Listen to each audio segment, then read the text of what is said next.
Bonsoir, chers frères et sœurs en Christ. Je suis Michael Bogus, serviteur du Dieu vivant. Nous allons partager la parole de Dieu en ce soir. Je voudrais simplement te dire, ce n'est pas l'argent qui te rend prospère, mais c'est ta relation avec Jésus-Christ de Nazareth qui te fait prospérer. Est-ce que je viens de te dire ça? Ce n'est pas l'argent qui te rend prospère, mais c'est le Dieu qui est en toi, qui marche avec toi, qui te fait prospérer. Prions le Seigneur. Notre Père et notre Dieu, nous bénissons ton nom, nous t'élevons.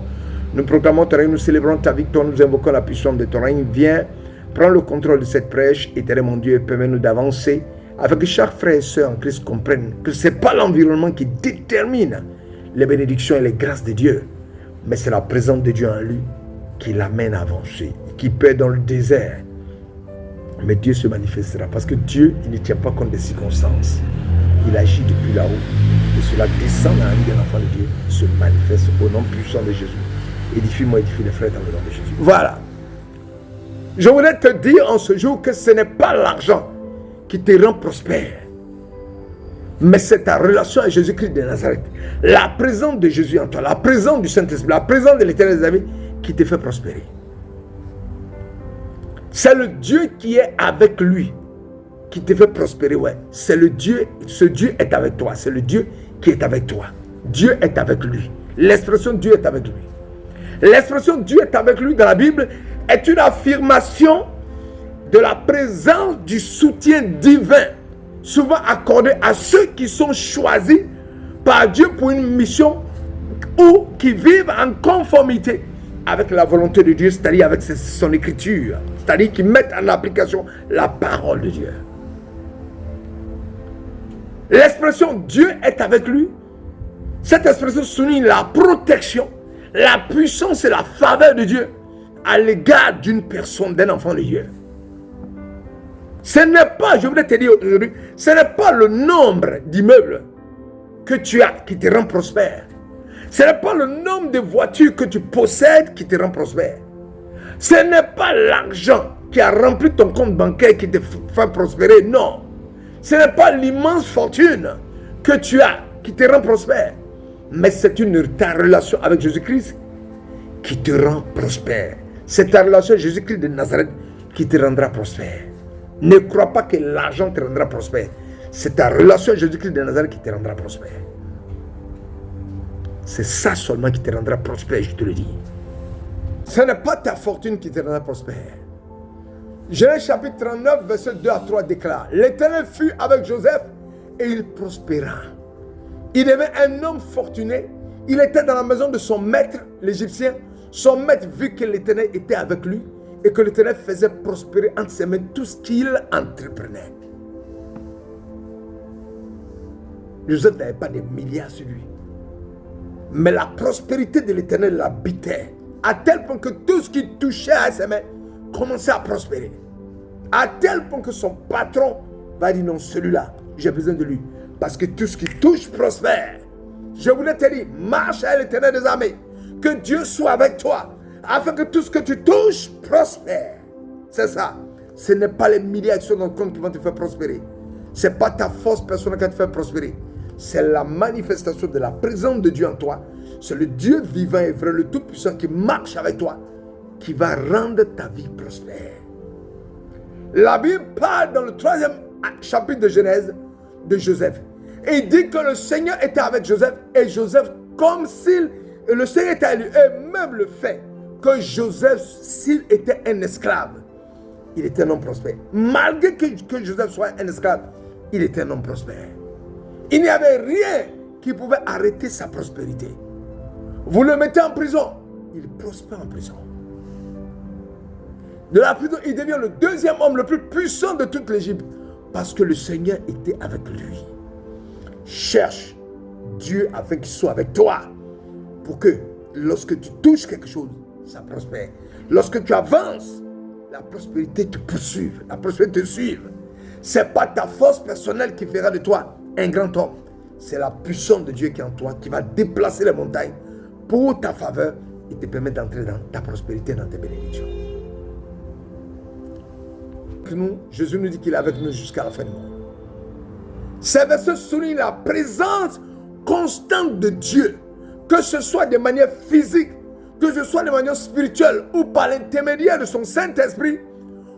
Il offre son soutien, sa force et son assurance à ceux qui croient.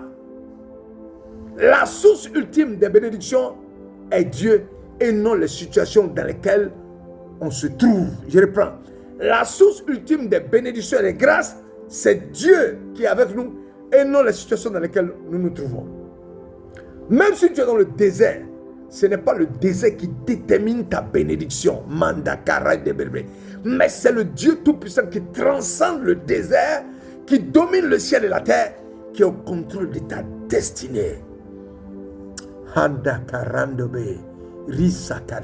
Oui, c'est ça qui est la vérité. Quel genre de chrétien tu es? Même si tu es dans le désert, je voulais te faire une révélation. C'est-à-dire, je vais te faire une révélation. Moi, j'ai commencé à travailler quand la Côte d'Ivoire est rentrée dans la guerre. On est en guerre, on tire. C'est là où le Seigneur dit, je vais rentrer pour t'offrir une bénédiction de travail.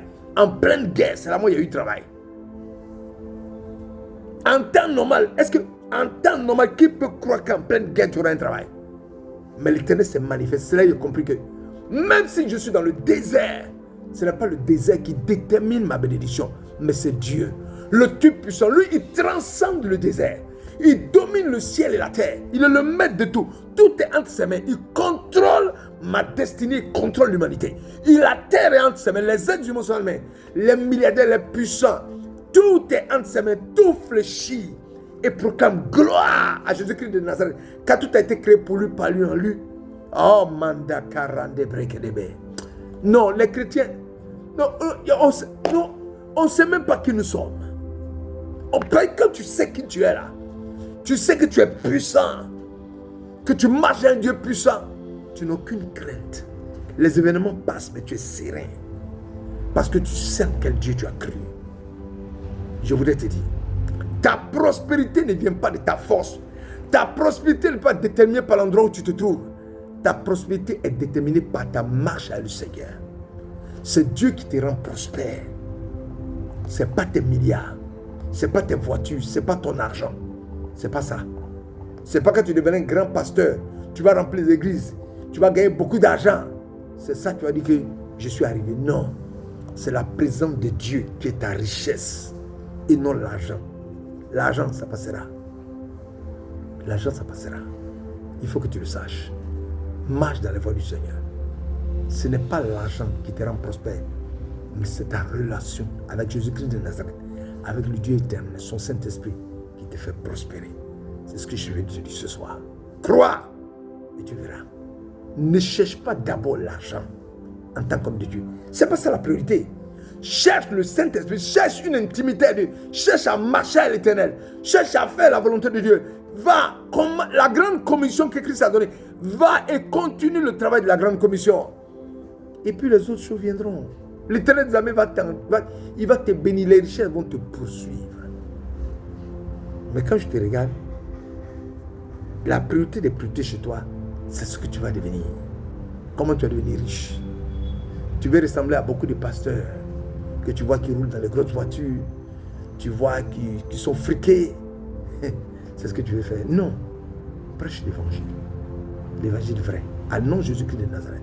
Proclame son règne. Célèbre sa victoire. Reste tranquille. Les bénédictions, il peut te les donner. Dieu peut ne pas te donner de bénédictions. Tu as fini son œuvre, tu quittes la terre. Il peut faire ça. Il est souverain. Tu béniras son nom. Moi, je voulais poser la question, pourquoi Jésus-Christ n'est pas venu au moment où il y a les avions, il y avait les drones, etc. Parce que Dieu a vu que ce n'est pas ça la priorité. C'était sauver l'humanité. Cherche le salut des êtres humains. Et reste serein. L'Éternel, regardant ton cœur, saura te donner ce que lui croit nécessaire pour toi. Que l'Éternel vous bénisse à avoir en grande qualité. On continue demain. Prêchons l'évangile toujours. Avec sérénité, zèle, farouche, force. Et nous allons voir Dieu se manifester dans nos vies. Dans l'adoration, dans la richesse de Dieu, il n'y a pas de génération spontanée. Il faut chercher la face, il faut prêcher, il faut annoncer Jésus des années. Et Dieu qui regarde ton cœur va se manifester. Soyez bénis en grande qualité ce soir. Excellente soirée. Et à demain. Continuez de prêcher. Au nom puissant de Jésus, alléluia. Ce n'était pas l'argent qui était avec lui, mais le Seigneur qui était avec lui. Et quand le Seigneur est avec vous, il fera que l'argent vous cherchera et vous servira. Quand l'Éternel est avec vous, il fera que l'argent vous cherchera et l'argent vous servira. La Bible déclare dans Romains chapitre 8, verset 31, si Dieu est pour nous, qui sera contre nous? C'est-à-dire, si Dieu est avec nous, qui peut nous combattre? Cette parole est tirée de la Bible, précisément dans Romains chapitre 8, verset 31. Quand Dieu est avec toi, rien ne peut te résister. Avec Dieu, tu es rempli de la puissance et de la protection divine. La présence de Dieu te donne une force insurmontable face à toutes les épreuves et tous les défis. Dieu, par sa présence, nous encourage et nous réconforte en nous permettant de surmonter toutes les difficultés. Quand Dieu est avec toi, tu déplaces les montagnes. C'est parce que nous ne comprenons pas, c'est parce que nous jouons. On dit un chrétien, il est là. On dit un problème, il commence à pleurer. Non. Dans de telles circonstances, une grande confiance en la puissance et la protection divine de Dieu demeure en nous. Tu dois savoir ça, mon frère. Dieu étant de notre côté, aucune force, aucun ennemi, aucune adversité ne peut réellement nous nuire ou nous vaincre. Dieu brise cette adversité-là. Matthieu 28, 20 dit, et voici, je suis avec vous tous les jours jusqu'à la fin du monde. Jésus te dit qu'il est avec toi tous les jours jusqu'à la fin du monde et puis tu es dans la peur. Jésus te dit qu'il est avec toi jusqu'à la fin du monde et tu es dans la crainte. Brise la crainte, avance, car le Sauveur est avec toi tous les jours jusqu'à la fin du monde. C'est ça qui est la vérité.